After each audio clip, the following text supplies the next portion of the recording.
Story vibe Bangla. এটা গল্প নয়, এটা অনুভূতির ঠিকানা। কিছু মানুষ জীবনে আসে, তারপর একদিন নিঃশব্দে দূরে চলে যায়। সবচেয়ে কষ্টের বিষয় হলো তাদের চলে যাওয়া নয়, বরং সেই স্মৃতিগুলো, যেগুলো প্রতিদিন নতুন করে মনে করিয়ে দেয় একটা সময় সবকিছুই সত্যি ছিল। আজও অপেক্ষা করি, যদিও জানি ফিরে আসার কোনো প্রতিশ্রুতি নেই। তবুও কিছু অনুভূতি কখনো শেষ হয় না।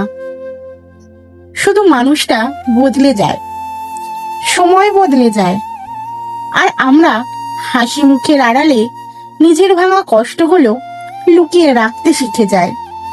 হয়তো এটাই জীবন, যেখানে সব গল্পের সুন্দর সমাপ্তি হয় না, তবুও বেঁচে থাকতে হয়।